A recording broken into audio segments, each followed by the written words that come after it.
Tafundisha somo linaloitwa dhambi za kujamiana na ibada ya sanamu. Tuko katika kitabu cha Wakorinto wa kwanza na tumejifunza mambo mbalimbali. Leo tunaendelea tena dhambi za kujamiana na ibada ya sanamu. Maandiko yanasema mambo hayo yaliandikwa ili kutuonya sisi. Kitabu hiki Paulo aliwaandikia Wakorinto, lakini mambo yaliyokuwa yanawatokea Wakorinto ni mambo ambayo yanatutokea na sisi.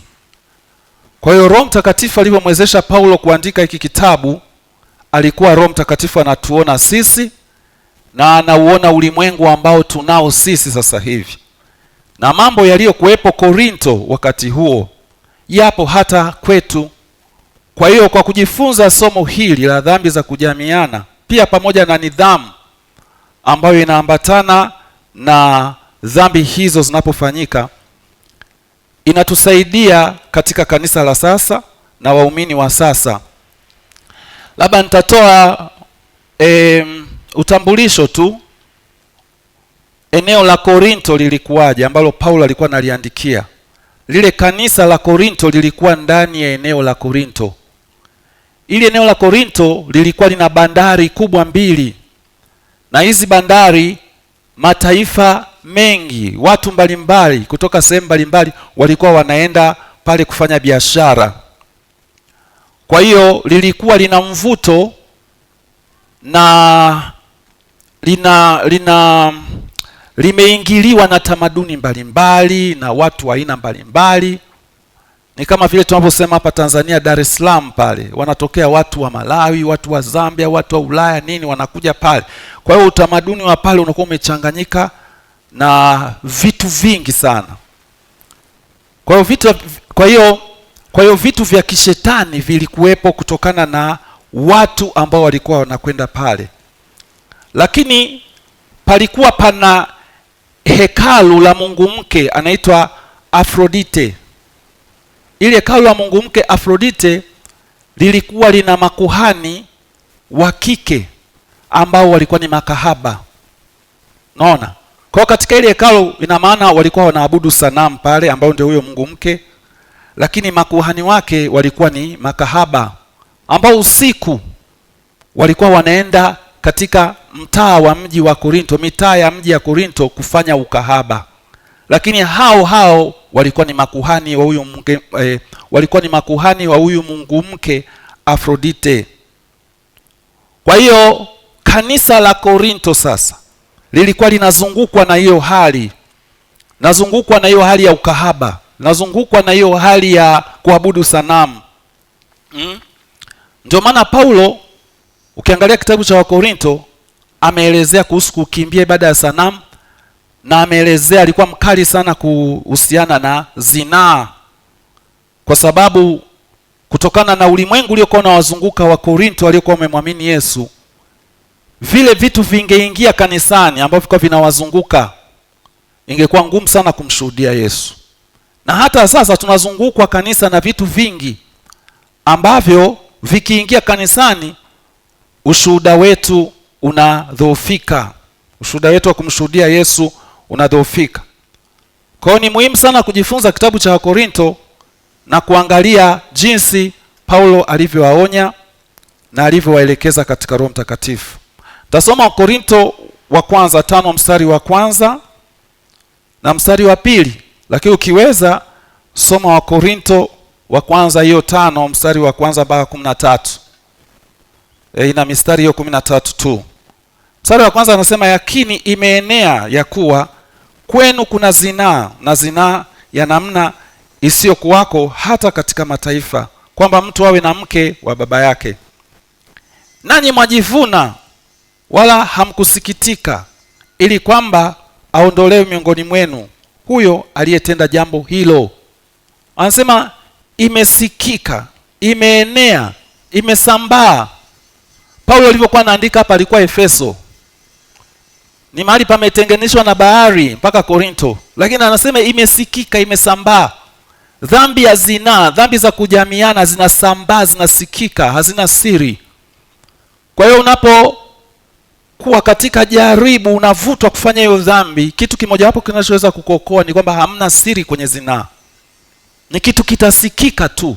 Paulo alikuwa mbali, anasema imesikika, imesambaa. Ni dhambi ambayo ikifanyika inasambaa, na inasambaa vibaya. Anasema mstari wa 2, nanyi mwajivuna wala hamkusikitika mioyoni mwenu, huyo mtu aondolewe katikati yenu. Yaani mnaona ni jambo la kawaida, hamkusikitika. Nitarudia huo mstari, nanyi mwajivuna wala hamkusikitika, ili kwamba aondolewe miongoni mwenu huyo aliyetenda jambo hilo. Yaani mmechukulia kawaida, mmechukulia kawaida, kama vile dunia inavyowazunguka ile ya Korinto. Kwa sababu Korinto ilikuwa ukifanya zinaa ukiwa hivyo unajivuna, unaona kama hivi tunavyosema leo, mtu ana msichana anasema mimi na demu wangu mkali na nini. Ni kitu ambacho dunia inajivuna, kwamba mimi bwana mwanamke hawezi, nikimfuatilia hawezi kunikataa na nini. Hayo ni majivuno ya dunia. Paulo anasema hicho kitu pia kilikuwepo na kanisani, kwa kinaingia kanisani. Anasema na ninyi mnakaa tu kawaida, mnajisifu kutokana na hilo jambo, badala ya kuhuzunika, badala ya kusikitika. Hivyo iliwapasa kusikitika, iliwapasa kuhuzunika, iliwapasa kushughulikia lile jambo haraka ambalo lilikuwa limetokea katikati yao. Dhambi hii ya zinaa au dhambi za kujamiana ni dhambi nyeti. Kwa nini Paulo alikuwa anashughulikia zinaa? Alianza kuishughulikia zinaa kwa kina na kwa kuwa na haraka na kwa kuwa na uangalifu. Kwa nini Paulo alikuwa anafuatilia kitu kinamna hii mpaka anasema ninyi hamkusikitika, mnajivuna, mngemuondoa katikati yenu? Kwa nini alikuwa mwangalifu kiasi hicho Paulo? Namba moja, kuna namba moja na mbili. Namba moja ni dhambi ya zinaa au dhambi za kujamiana. Ni dhambi nyeti, sio dhambi ya kawaida. Namba mbili ni dhambi inayosambaa kama moto. Ikitokea inasambaa kama moto kwa namna ya kuharibu kanisa, kwa namna ya kuambukiza watu. Watu ni rahisi sana kufanya hiyo dhambi kama ikiachiliwa katika kanisa. Lakini pia kanisa ni rahisi sana kuharibika ushuhuda wake kama ikiachiwa katika kanisa. Lakini pia ni dhambi nyeti. Yaani sio dhambi ya kawaida, dhambi ya zinaa. Kwa sababu gani? Anasema katika Wakorinto wa kwanza 6 mstari wa 16 mpaka 18, au hamjui ya kuwa yeye aliyeungwa na kahaba ni mwili mmoja naye? Maana asema wale wawili watakuwa mwili mmoja. Lakini yeye aliyeungwa na Bwana ni roho moja naye. Ikimbieni zinaa. Kila dhambi aitendayo mwanadamu ni nje ya mwili wake, ila yeye afanye zinaa utenda dhambi juu ya mwili wake mwenyewe. Tafsiri yake hapa sahihi, yeye anayefanya zinaa, yeye na hiyo dhambi wanakuwa ni wamoja katika mwili. Yaani mwili unageuka unakuwa uzinzi, mwili unageuka unakuwa dhambi. Na huo mwili katika Wakorintho wa kwanza 3 mstari kuanzia 16 anasema ni hekalu la Roho Mtakatifu. Na Wakorintho kwanza 6:19 na 20 anasema huo mwili ni hekalu la Mungu, ni nyumba ya Mungu. Hapo tuliposoma anasema hao hamjui ya kuwa yeye aliyeungwa na kahaba ni mwili mmoja naye? Maana asema wale wawili watakuwa mwili mmoja. Lakini yeye aliyeungwa na Bwana ni roho moja naye. Kimbieni zinaa. Kila dhambi aitendayo mwanadamu ni nje ya mwili wake, ila yeye afanye zinaa utenda juu ya mwili wake. Tafsiri yake yeye na zinaa wanakuwa kitu kimoja kwenye mwili. Kama vile aliyeungwa na kahaba ni mwili mmoja naye, aliyeungana na uzinzi katika kuitenda hiyo dhambi inakuwa ni mwili wake unakuwa unageuka uzinzi. Ni kitu cha ajabu sana. Kwa hiyo ni dhambi nyeti. Hata wewe kabla hujafanya, unapojaribiwa, usiseme tu nitatubu. Ni kwamba unaugeuza mwili wako kuwa uzinzi. Yaani uzinzi na mwili wako vinakuwa ni kitu kimoja. Ni kweli utatubu, utamwambia Mungu nisamehe, Mungu atakusamehe, lakini kuna kitu kitatokea kwenye mwili wako. Kuna alama itatokea kwenye mwili wako. Sisemi kwa wale ambao umepitia, umefanya usije ukajisikia vibaya sana. Wewe ambaye ulikwisha kutokea mambo, Mungu atakusaidia, neema yake itakusaidia kwa namna nyingine. Lakini wewe ambaye hujawahi kufanya zinaa, weka kiapo cha ndani kwamba kwa jina la Yesu sitafanya uzinzi, kwa sababu ni dhambi inaogeuza mwili wako kuwa dhambi na mauti, kwa sababu dhambi na mauti. Unakuwa umefungulia kifo kwenye mwili wako, unakuwa umemfungulia shetani kwenye mwili wako, unakuwa umefungulia mapepo kwenye mwili wako, unakuwa umefungulia magonjwa kwenye mwili wako, unakuwa umefungulia tangazo kwamba huu mwili nimempa shetani. Kwa kufanya hii dhambi ya uzinzi, mwili nimempa shetani. Kama vile Adamu alipotenda dhambi akampa dunia shetani, na unapofanya zinaa ni kwamba umempa shetani mwili wako, yuko tayari kufanya chochote kwa sababu umempa. Ndio maana Paulo akasema tunamkabidhi huyo mtu mwili wake, tunamkabidhi kwa ibilisi ili mwili wake uharibiwe kutokana na mlango huo wa dhambi ambao tayari imekwisha kufanyika. Kwa hiyo zinaa ni mbaya, ndio maana anasema ikimbieni. Hilo neno ikimbieni takuja kulifafanua hapo kabla ya mwisho. Zinaa inasambaa kama moto namba 2. Anasema hapa, yakini habari imeenea ya kuwa kwenu kuna zinaa. Wakorintho kwanza 5 mstari wa kwanza. Yakini imeenea, imesambaa. Mahali pengine anasema mjue ya kwamba chachu kidogo uchachua donge zima, ni kusambaa. Unajua wakati zinaa unafanya, mtu anafanya inakuwa ni gizani, siri. Kabla hujafanya jua kwamba itasambaa. Kuna mhubiri mmoja anaitwa Ed Cole, ni Marekani wa zamani, ameshalala sasa hivi. Siku moja alikuwa hotelini, akamwona mwanamke mmoja kahaba. Yule mwanamke anafanya yale mambo ya kuvuta mwanaume na nini. Kuna kitu ndani kikaanza kumwambia kama kumtamani, kama kujaribiwa, kama amfuate na nini. Lakini akaanza kujiuliza maswali. Swali la kwanza akajiuliza, akasema nikimfuata huyu mwanamke nikafanya naye zinaa, nitatubuje? Kwa sababu toba yake nabii niende nikamwambie mke wangu. Alafu akawaza kusema mimi ni mtu mzima na nimeshakuwa mzee, kwa hiyo nitakapofanya hichi kitu mambo yangu yote yale niliyotengeneza katika ujana wangu wote, kwa hiyo nitayaharibia hapa. Alafu akawaza kusema nina watoto hivi, wale watoto wangu wanaoniamini, wanaonipenda, wakisikia nimefanya itakuwaje? Akashinda hilo jaribu kwa kuwaza hivyo. Na wewe namna mojawapo ya kufanya ushinde uzinzi, waza vitu. Yeye aliwaza kwamba mke wangu atajua, watoto wangu watajua, huduma yote itajua. Hamna siri, alikuwa nawaza kama ni kitu kikitokea watu wote watajua. Na wewe kwenye zinaa waza kwamba kabla sijafanya, unapojaribiwa ni kwamba ni kitu kitajulikana, hakijifichagi. Kuna namna tu kitajulikana. Hata huyo uliyofanya naye anaweza kasikia hatia akaenda kutubu kwa mtu, yani itajulikana tu. Na ikijulikana inasambaa kama moto. Na tunajua kazi ya moto ilivyo. Moto unaharibu. Moto ukisambaa uchagui hiki ni kitu kizuri, hili ni godoro, unaunguza, unaharibu. Kwa hiyo ikisambaa watu wanaharibika, familia itaharibika, kanisa litaharibika, ushuhuda utaharibika, maadui watapata nafasi hivyo. Kwa hiyo usifanye tu kwa sababu unajisikia wewe raha kwamba utapata raha, utajisikia vizuri. Hapana, fikiria na upande wa pili. Wanasema fikiria jambo hilo la kwa ujumla, comprehensive Kiingereza wanasema, alafu chambua, utashangaa hata ile tamaa umeweza kuitiisha. Kwa hiyo hapo Paulo anaposema yakini habari imeenea ya kuwa kwenu kuna zinaa, Paulo alikuwa Efeso, alikuwa mbali na Korinto, upande mwingine kabisa ng'ambo ya bahari.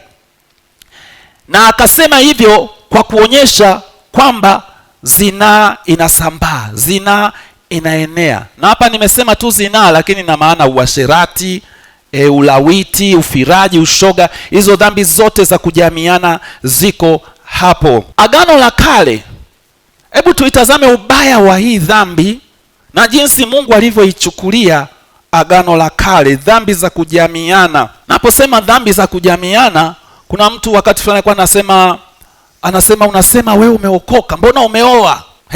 Kama umeoa umeokoka nini sasa? Mbona unafanya na wewe hicho kitu? Hilo tendo la ndoa ni Mungu aliloliumba.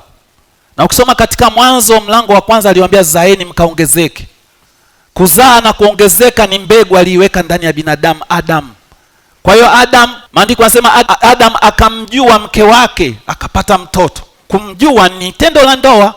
Kwa hiyo Mungu aliumba hilo tendo la kufanyika kwa mwanamke, kufanya mwanaume na mwanamke. Kwa hiyo kimungu ni takatifu, liko sawa na ni Mungu aliyelianzisha. Kwa hiyo kufanya hicho kitendo katika ndoa ni kitu kiko sawa, lakini nje ya ndoa, kabla ya ndoa, kukifanya na mtu mwingine, ndio dhambi inatokea hapo. Na tafsiri ya dhambi manake ni kufanya kitu kinyume na Mungu alivyosema kifanyike. Tafsiri ya dhambi mojawapo ni hamatia. Hamatia ni kukosa shabaha. Mungu amesema tuwe watakatifu, atufikie ile shabaha. Na hiyo dhambi ya namna hiyo ni dhambi ya hali yetu.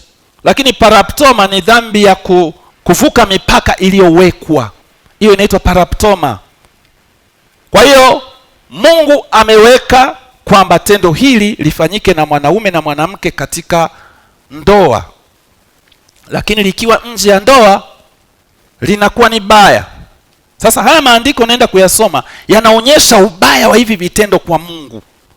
Kwa hiyo tusivichukulie casual, Kiingereza wanasema. Usimshikeshike tu mwanamke hivi ukafikiri ni kitu cha kawaida. Sio kitu cha kawaida. Nitasoma katika Mambo ya Walawi 20 mstari kuanzia 11, 12, 13, 14 na 15. Na mtu mume atakayelala pamoja na mke wa baba yake amefunua utupu wa baba yake.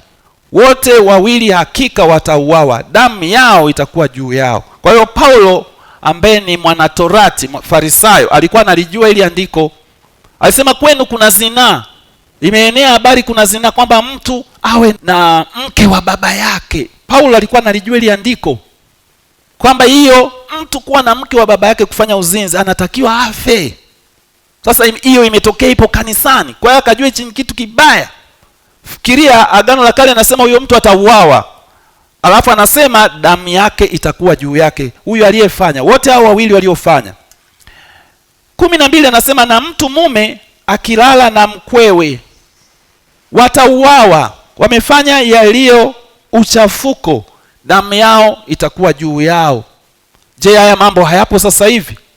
Ndio maana nasema hiki kitabu cha Wakorinto kimekuja kwetu ili kutufundisha. Sasa hivi je, hamna mtu anatembea na mkwe wake? 13 anasema tena mtu mume akilala pamoja na mtu mume kama alalavyo na mtu mke, wote wawili wamefanya machafuko, hakika watauawa na damu yao itakuwa juu yao. Anasema tena mtu mume akilala na mtu mume. Je, haya mambo hayapo sasa hivi? Na hapa wametamkiwa kifo. Na hiyo dhambi ya kutembea mwanaume kwa mwanaume au mwanamke kwa mwanamke, nyuma yake kuna shetani, ni roho zinazosababisha watu wasikie hisia za namna hiyo. Mtu ajisikie kwamba yeye ni mwanamke wakati ni mwanaume, na mwanaume labda mwanamke ajisikie ni mwanaume wakati yeye ni mwanamke. Shetani anabadilishaga hisia. Kwa hiyo kama wewe una hilo jaribu, usifikiri ni kawaida. Ni kitu ambacho Mungu inatakiwa akusaidie. Kichukie kwanza kwa ndani. Nenda kwa Yesu, tubu. Hiyo dhambi pia Yesu aliibeba, hata kama ni kubwa vipi. Kwa sababu hata kama umeoa mwanaume mwenzako au umeolewa na mwanaume mwenzako, ndani yako, kumbuke neno alisema, dhamiri yako haitatulia. Kwa ndani kabisa unapofanya vitu unajua ni kosa. Hata kama unajitetea kwamba hii ni asili, ndani unasikia vibaya, hauwezi kuridhika. Lakini mtu ambaye ameoa mke anafanya naye hicho kitu, hasikii hivyo.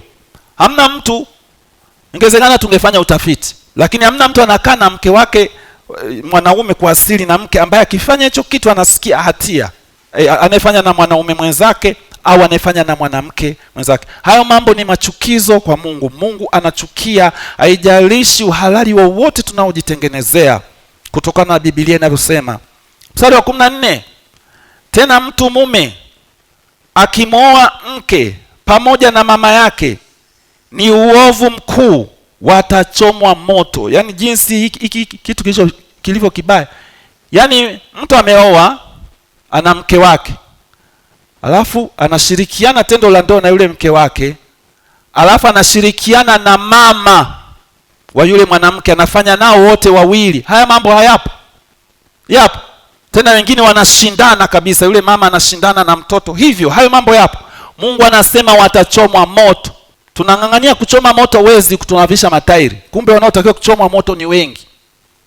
Kwa hiyo ni dhambi ambayo Mungu anaichukia. Anasema wote wawili watachoma moto ili huo uovu usiwepo katikati yenu. Haya maandiko yanasema.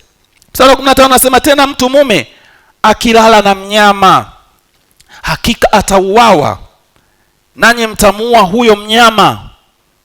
Je, watu hawafanye tendo la kujamiana na wanyama? Hatuoni kwenye picha mtu ameolewa na mbwa au ameoa mbwa na anajigamba? Hayo ni machukizo mbele za Mungu. Hizo ni dhambi za kujamiana. Mungu ni yule yule. Alivyokuwa Agano la Kale ndivyo alivyo Agano Jipya. Ile hali yake ni ile ile ya kuchukia dhambi, ile hali yake ni ile ile ya kuwa na ghadhabu kwa ajili ya dhambi. Ni ile ile. Ingawa Agano Jipya Yesu amekufa na kufufuka ili tupate wokovu, haina maana Mungu amebadilika sasa anataka watu waendelee kufanya dhambi. Hapana, yuko vile vile. Ndio maana Paulo ambaye ni mbobezi wa Agano Jipya, Paulo alikuwa ni mbobezi wa Agano Jipya. Ningetumia lugha ya Kiingereza ningesema ni pioneer, yani ndio balozi mkubwa wa Agano Jipya. Paulo ni balozi mkubwa, mbobezi wa Agano Jipya. Kama Agano Jipya lingekuwa linaruhusu dhambi kama tunavyolichukulia, basi Paulo asingekemea zinaa. Kwa hiyo tuache hizo dhambi, tuazimie kuacha zinaa, kuacha uasherati. Wakati mwingine Mungu akitupa nafasi nitafafanua ile neno zinaa na uasherati. Kwa msingi zinaa, tunaposema zinaa ni kutoka nje ya ndoa. Lakini ile neno uasherati ndani lina vitu vingi, mpaka uzinzi wenyewe uko ndani ya uasherati. Uasherati ni mambo mengi mengine ambayo yanahusika na kujamiana na hata kuabudu miungu. Na hii dhambi ya kuabudu sanamu na dhambi ya uzinzi vinafanya kazi kwa ukaribu sana. Kama nilivyosema katika kanisa la Korinto, wale makahaba katika lile hekalu la Afrodite walikuwa ni makahaba, lakini walikuwa ni waabudu sanamu. Kwa hiyo kulikuwa na uzinzi na kuabudu sanamu, uasherati na kuabudu sanamu. Hata watu kuabudu miungu mingine kibibilia ni uasherati. Kwa hiyo dhambi ya kujamiana inafananishwa na dhambi ya kuabudu sanamu. Ni vitu vinaenda kwa karibu. Nitasoma katika Wakorinto wa kwanza 6 mstari wa 9 mpaka 11. Anasema, hao hamjui ya kuwa wadhalimu hawataurithi ufalme wa Mungu? Msidanganyike. Waasherati hawataurithi ufalme wa Mungu, wala waabudu sanamu. Unaona uasherati unatajwa na ibada ya sanamu. Wala wazinzi, wala wafiraji, wala walawiti, wala wevi, wala watamanio, wala walevi, wala watukanaji, wala wanyang'anyi. Na baadhi yenu mlikuwa watu wa namna hii, lakini mlioshwa, lakini mlitakaswa, lakini mlihesabiwa haki katika jina la Bwana Yesu Kristo na katika Roho wa Mungu wetu. Anachokisema Paulo, anawaambia wa Korinto hayo maisha ya zamani ambayo mji wa Korinto una akisi, na nyinyi mlikuwa hivyo. Mlikuwa wazinzi, mlikuwa waasherati, mlikuwa watukanaji, mlikuwa walawiti, mlikuwa. Sasa hivi hampo hivyo. Sasa hivi mmetakaswa, mmeoshwa, mmehesabiwa haki. Sasa hivi mna maisha mapya. Mlikuwa vile, hamko hivyo. Na wewe kama umeokoka, umempa Yesu maisha yako huko kanisani, waza kwamba hii hali, hata kama unajaribiwa ile unayosema nilikuwa hivi, ikatae. Usiishi katika uasherati, katika uzinzi. Mungu unamtaka, uzinzi unamtaka, kulawiti unataka, unasema unaenda mbinguni, unasema ni Agano Jipya. Haya maandiko yanasema msidanganyike. Msidanganyuko ni kujidanganya. Ninafuu kujua ukweli mapema. Msidanganyike. Waasherati hawataurithi ufalme wa Mungu, wala wafiraji. Yametajwa haya mambo hapa. Lakini mtu mwingine ukuta unajidanganya, hili ni Agano Jipya, Mungu angalie nje, Mungu anaangalia moyoni. Huku nje ni Mungu alikuumba. Miili yetu ni Mungu aliiumba, ni hekalu la Mungu. Naona? Na tunamwabudu Mungu kwa nguvu zetu. Mwili ni wa muhimu sana kwenye ibada. Kwa hiyo usiwe na mawazo kwamba Mungu ni roho tu, anataka roho tu. Ni kama wewe una chupa ya maji, afu unasema Mungu anataka tu yale maji. Hii chupa haina kazi. Mungu haangaliagi chupa, anaangalia yale maji. Ndio unavyosema, kwa sababu roho imeshikwa na mwili. Kwa hiyo expression ibada yako inaenda kimwili kwa Mungu. Kwa hiyo huwezi kuutoa mwili ukasema mimi ni roho. Ni uongo wa shetani huo kabisa. Kwa hiyo dhambi za kujamiana ni mbaya sana mbele za Mungu. Agano Jipya anasema tumtolee shetani mtu huyo ili mwili wake uharibike na roho yake ipone. Kwa hiyo baada ya kumpa Yesu maisha yako, wewe umeoshwa kama ya maandiko yanavyosema. Kuoshwa, hapa anasema kusafishwa au kuoshwa. Umeoshwa, dhambi zako zimeoshwa kwa damu ya Yesu. Lakini umetakaswa. Kutakaswa maana umetengwa. Umetofautishwa, umetengwa kwa ajili ya Mungu. Lakini kuhesabiwa haki, kwamba umetangazwa katika sheria ya Mungu kwamba huna dhambi kwa sababu umemwamini Yesu. Kuhesabiwa haki ni kutamkwa kwamba huna dhambi, huna kosa kwa sababu tu umeiweka imani yako kwa Yesu. Agano la Kale Wayahudi walikuwa wanatamkwa kisheria kwamba hana makosa kwa sababu ameishika sheria, ameitenda, ameishika. Lakini hilo halikuwezekana kwa sababu sheria yote ukiishika yote ukakosea sehemu kadogo tu unafuta yale yote. Kwa hiyo hamna mwanadamu aliweza kukubalika na Mungu na kutamkwa hana makosa bila imani. Sasa hivi kwa imani tunamwamini Yesu na tunatamkwa kuwa hatuna makosa. Kwa hiyo muamini Yesu, uliyempa Yesu maisha yako, jione hivyo, jiseme hivyo, nimeoshwa, nimetakaswa, nimetengwa, siwezi kuwa mzinzi, siwezi kuwa mwasherati, siwezi kuwa mfiraji, siwezi kuwa mlawiti. Hivyo hasa kama unasumbuliwa na hilo jaribu, jiseme hivyo wakati wote, kataa hiyo hali. Usikubaliane nayo. Fikiria Agano la Kale Mungu aliua watu. Agano Jipya anasema, Paulo anasema tumkabidhi shetani. Ubaya wake yani unaonekana na matamko hayo. Kwa hiyo na usikubaliane na hicho kitu, kipinge. Dhambi ukiipinga itakukimbia, ikatae, isemeshe. Tamka hivyo.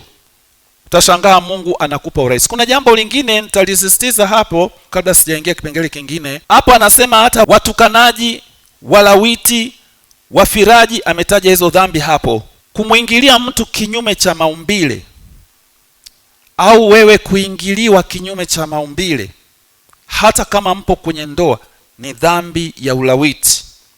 Kwa sababu kuna uongo mwingine kwamba kwa sababu wewe ni mke wangu ngoja niingie nyuma yako hivi, au wewe ni mume wangu niingilie kwa nyuma. Hiyo ni dhambi ya ulawiti. Hapo haihusiani na ndoa, kwa sababu ndoa ni lile eneo ambalo ukimwingilia mtu atapata mtoto. Eneo la uzazi la kawaida ndio hilo ambalo unatakiwa uingie au uingiliwe. Lakini eneo lingine lolote lingine ni ulawiti, ni ufiraji. Kwa hiyo ni dhambi. Kwa hiyo wewe kama ni mwanamke au ni mwanaume, kama ulikuwa unafanya hicho kitu au kama mlikuwa unafanya kwa kusema hii ni ndoa, leo baada ya kusikia ujumbe huu mwambie Mungu akusamee. Acha hicho kitu, kikane, kisemeshe. Kama kuna roho ilikuwa imepata nafasi, iue, ikemee, pambanene hicho kitu, anzeni upya. Kwa sababu baada ya kusikia neno hili, dhamiri yako itakusumbua sana, utateseka sana. Vitu vya kufanya sasa baada ya kujifunza somo hili, katika mistari hiyo tuliyoisoma, kuna huo mstari tumesoma hapo inasema ikimbieni zinaa. Katika Wakorintho wa kwanza hapo 5:18 tulivyosoma, imeandikwa ikimbieni zinaa. Dhambi zote mtu anazozifanya anafanya nje ya mwili wake, lakini anayefanya zinaa anafanya juu ya mwili wake, anafanya katika mwili wake, kana kwamba mwili nao unakuwa dhambi, mwili nao unakuwa mauti. Kwa hiyo dhambi nyingine mtu anafanya nje ya mwili, lakini mtu akifanya zinaa ni mwili wake umegeuka na wenyewe umekuwa dhambi. Yeye na dhambi katika mwili ni kitu kimoja. Ndio anachokisema hapo. Kwa hiyo anasema ikimbieni zinaa. Kwa nini anasema ikimbieni zinaa? Kwa sababu ni kitu kibaya sana kikitokea, kurekebisha kwake ni kugumu. Sio kwamba unazini tu afu naenda baba Mungu nisamee. Kunakuwa na matokeo mengine. Utasema baba nisamee na kweli atakusamee, lakini umekaribisha mauti kwenye mwili wako. Umekaribisha mwili wako wenyewe uwe dhambi. Kwa hiyo zinaa sio dhambi ya kawaida. Haya, unapojifunza unakuwa mwangalifu. Ukimwona nyoka, kitu gani kinakufanya ukimbie? Neno kukimbia inaitwa feugo. Ukimbieni zinaa make feugo.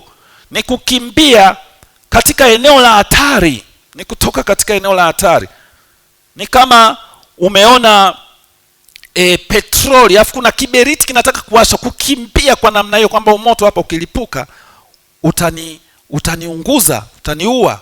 Au kukaa mbali na hatari, kutochukulia kawaida, ndio tafsiri ya kimbieni zinaa. Labda nitasisitiza vitu kadhaa, alafu mfano moto, kukiwa na petroli na kiberiti kikiwashwa, kukimbia kwako, kama ulichelewa kukimbia ule moto, yani wakati unalipuka pale, ukichelewa kukimbia unapata nafasi, unakuzidi nguvu. Ndio maana nataka ukimbie mapema. Tatoa mfano huu. Kuna kitu kinaitwa utashi na hisia. Utashi ni ile kwamba mimi sitazini, mimi nimeokoka, sitazini. Ni utashi, umeamua kabisa, umempa Yesu maisha yako. Lakini hisia huwa kiuzoefu zinaweza zikazidi nguvu utashi, zikipata mazingira wezeshi, conducive environment, zinazidi nguvu. Kwa mfano umesema kabisa sitazini. Labda wewe mmechumbiana, uko na mchumba wako na mmeokoka kabisa, na unasema sitazini, wote mmeamua. Lakini siku moja mnatembea barabarani, sijui mmesindikizana, mmetoka kununua vitu vya kujiandaa na harusi, kwa hiyo mnarudi. Alafu pale mmefika nyumbani kwa mwanaume, alafu anasema ngoja tukapeleke hivi vitu basi, wote nisaidie, mmeviweka sijui ndani. Umeona wote mnasema hatuzini. Lakini kufika pale ndani mnasema ngoja tupike chai. Mnapoanza kupika chai, kuna wazo linakuja kwa mwanamume, ngoja nimwandalie hii chai. Wakati namwandalia, kuna wazo linasema ngoja nimuonjeshe kidogo. Wakati anakuonjesha hiyo chai na nini, hisia zinapanda. Zile hisia zikipanda, kwa sababu kuna mazingira wezeshi, mko peke yenu, zinashinda utashi, unakuta mmefanya uzinzi.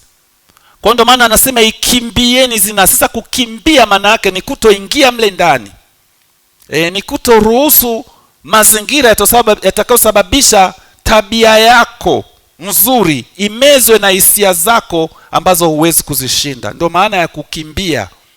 Kwa hiyo tengeneza mazingira ambayo yatakusababisha kukwepa uzinzi. Sio kwamba unaogopa labda we ni mdhaifu, kwa sababu kuna wazo lingine kwamba mimi siwezi kufanya, mimi nimeokoka sio na Mungu. Ni kweli, lakini usiruhusu mazingira wezeshi ya kihisia. Nadhani unanielewa, unanisikiliza. Mazingira wezeshi ya kihisia, hasa kama huyo mwanaume au huyo mwanamke unampenda, yani ni mtu unasema atakuwa mke wangu, unapenda anavyoongea, unapenda alivyomkarimu, na hasa nyingine hata kama una vocha sijui anajuaje anakutumia jamani. Kwa hiyo tayari unahisia naye, msingi upo. Huyo mtu usikae karibu peke yako wewe na yeye.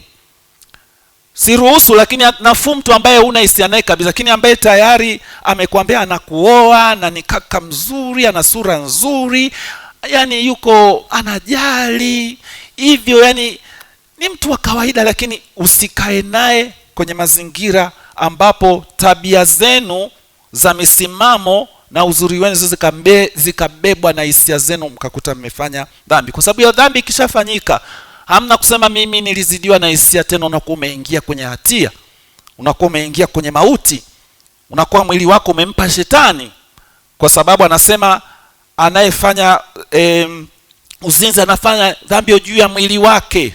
Yani unapofanya hiyo dhambi ni kwamba umempa shetani mwili afanye chochote anachotaka kufanya. Ndio maana hata Paulo akasema kumkabidhi shetani mwili. Kwa hiyo ni kitu kibaya sana. Kwa hiyo toroka. Na hapa kwenye kutoroka kuna ile kutoroka kieneo, kwamba hapa sasa hii hali sitakusindikiza. Mimi wakati namchumbia mke wangu, tulijiwekea utaratibu kwamba tunaenda kuongea kwa mtu fulani. Nakumbuka alikuwa anaitwa Mzee Mwankenja na mke wake Mbeya pale. Kwa ni mtu mmoja anafanya kazi benki. Kwa tuko tunaenda kwake. Tunaongea hapo. Story hata yani ndefu za kawaida. Kwa sasa unampenda unataka kuongea naye. Lakini ilikuwa ni mwiko. Tukimaliza hatuondoki wote. Either mimi natangulia au yeye anatangulia, mimi naondoka. Na tulivyokuwa Dar es Salaam pia, kanisa la Lindi Street, kwa tukiongea tunaongelea kanisani. Na watu wote walikuwa wanatuona pale. Tunaongea, tukiondoka. Hivyo ilitusaidia hatukuweza. Lakini ile kujiamini, unaenda kwa msichana nyumbani kwake, mnakaa kitandani, anakupikia, anakulisha, hivyo anakukumbatia, hivyo ndugu yangu, kama ni dada au kaka, unajiingiza kwenye matatizo. Na Mungu sio mpole hivyo, na Mungu hakuogopi. Kwa hiyo ikimbie zinaa. Kwa sababu zinaa ni mbaya kiasi hicho mpaka Paulo anasema tumkabidhi shetani, mpaka Mungu aliua watu. Wewe usichukulie poa. Kaa mbali, kwepa mazingira yatakosababisha uzidiwe na hisia zako ufanye hiyo dhambi. Sasa kwa kizazi chetu hiki, kuikimbia zinaa sio ile kukimbia tu eneo. Kwanza jitengenezee mazingira katika akili, kimbie zinaa kwenye akili kwanza. Kwa sababu inaanza zinaa kufanya kazi kwenye akili. Yesu akasema mtu akimtazama mwanamke tu na kumtamani ameshazini. Ni kwamba kuna sauti, kuna akili inaongea kwamba huyu dada yuko hivi na hivi, ana umbile liko hivi na hivi. Nikimpata huyu, inaongea ndani. Ikishaanza kuongea, ikimbie ndani. Unaikimbiaje? Unaisemesha. Unasema mwili wake ni hekalu la Roho Mtakatifu. Aliumbwa kwa ajili ya utukufu wa Mungu. Mimi siwezi kuchukua mwili wangu nikaenda kuharibu mwili wake. Katika jina la Yesu wewe wazo, toka. Hiyo itakusaidia sana. Lakini kuna kuikimbia kwenye macho. Tukifungua simu sasa hivi unakuta zinaa iko nje. Au kuna wazo kabisa, unaona picha kama ya uchi linakwambia bonyeza. Ikimbie pale, usibonyeze. Sema katika jina la Yesu usibonyeze. Hata kama kuna kitu kinakwambia bonyeza. Kwa sababu ukibonyeza unakuwa umefungua mlango wa pili.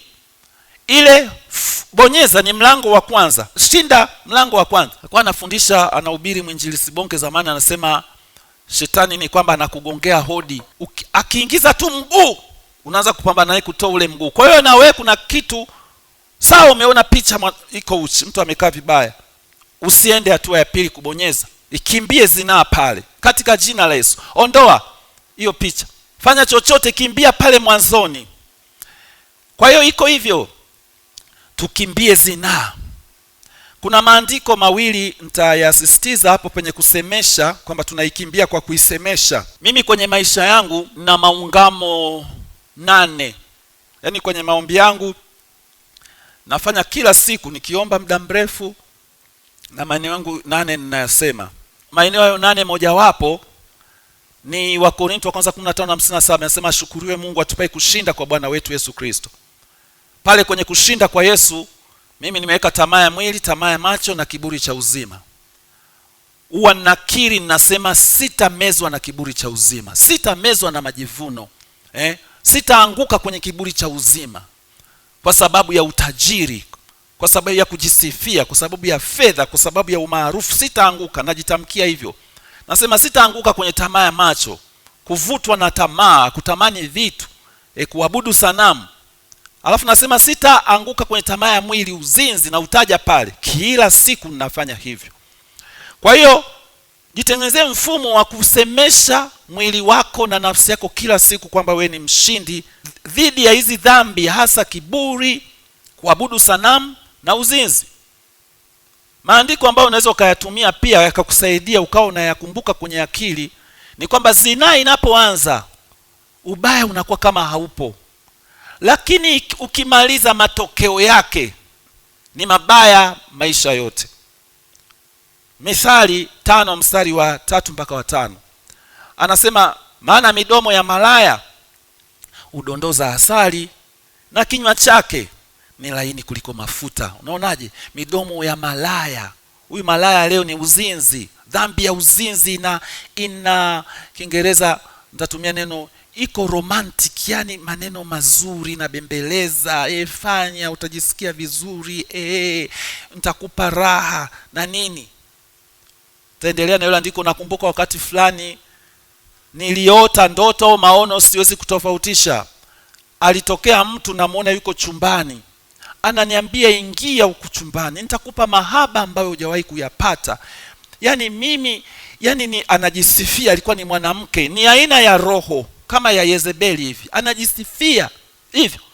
Lakini mle kwenye hayo maono au hiyo ndoto, nikawa nasema nikiingia nikifanya naye itakuwaje baada ya hapo. Alafu ili anga, nikaona anga lote ni kama jicho la Mungu, yani Mungu ananiona pale angani. Kwa hiyo nikawa nasema alafu Mungu nitagombana naye. Hivyo nikamshinda yule mwanamke, nikaishinda hiyo roho. Kwenye hali ya maono imeshanitokea kama mara 3. Mara nyingine alinitokea kama mtu ameoza.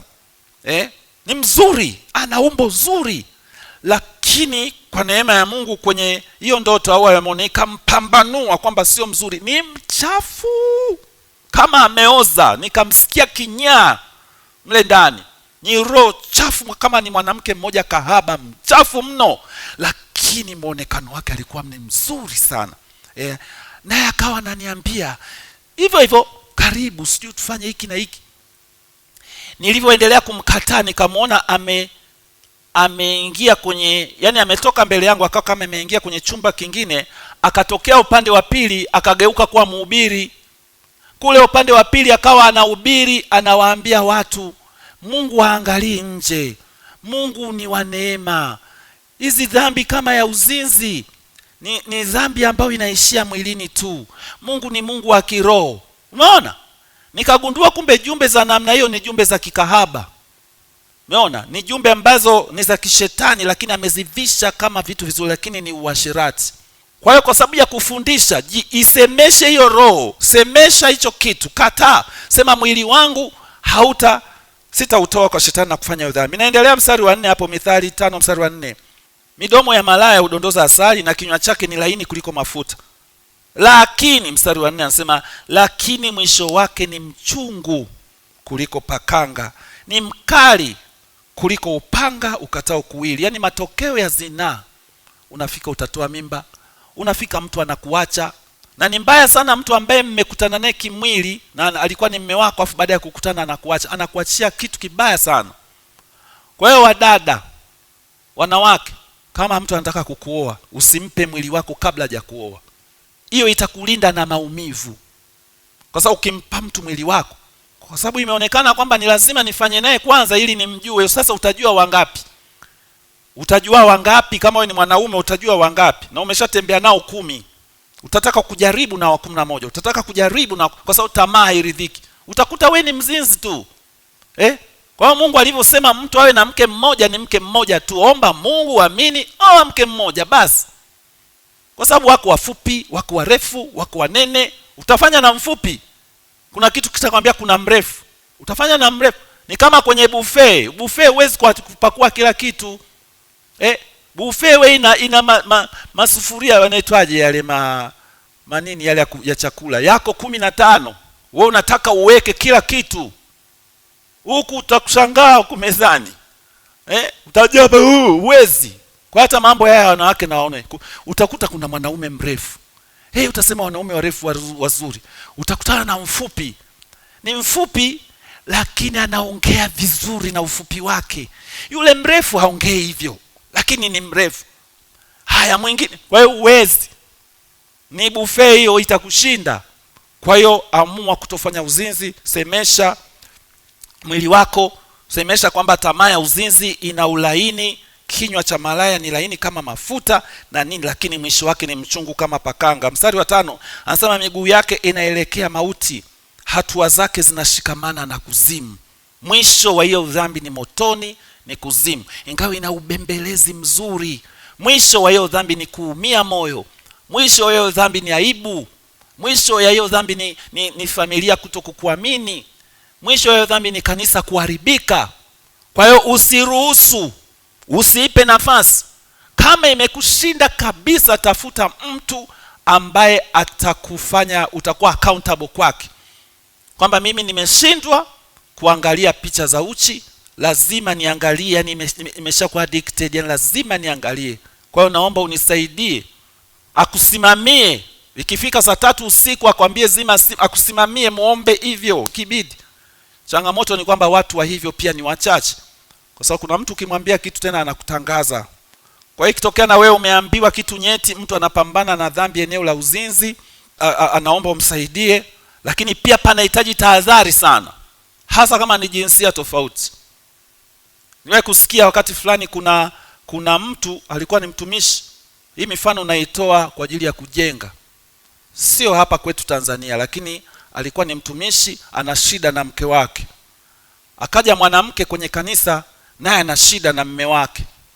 Kwa sasa huyu mtumishi anamsaidia mwanamke mwenye shida, na yeye ana shida. Walivyoongea wakasympathize, na kuona wote tuna shida. Kwa hiyo wakakuta hisia zimeingiliana, wanaanza kuhurumiana, waliishia kuzini. Nimesema kwenye hisia, yani anavyoongea anamhurumia, anaona na mimi mbona ni hivi, naye akamsimulia, jamani, wakahurumiana hivyo, mwisho wakafanya uzinzi. Kwa hiyo ukikutana na mtu wa jinsia tofauti ana shida ya eneo la namna hiyo, ujue uko kwenye hatari pia. Ni unamshauri, lakini tengeneza mazingira ambayo hisia hazitakuwa kubwa. Kama ni kanisani, kama we ni kijana, nenda naye kanisani, fungueni milango, kaa naye mahali ambapo hizo hisia haziwezi zikainuka, mshauri, au ikibidi mshauri kwenye simu. Yani tengeneza mfumo ambao utakusaidia kukulinda ili lisije likatokea. Msijifiche, msiende kama hapa Arusha mnaenda Duluti. Duluti ni eneo la maombi huko, unaenda kwenye maombi hivyo, ni hatari sana, ni hatari sana.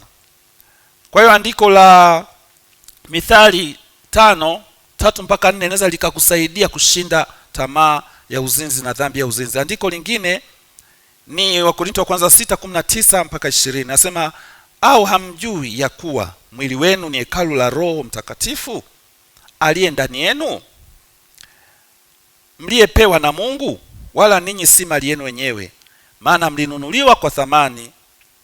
Sasa basi mtukuzeni Mungu katika miili yenu.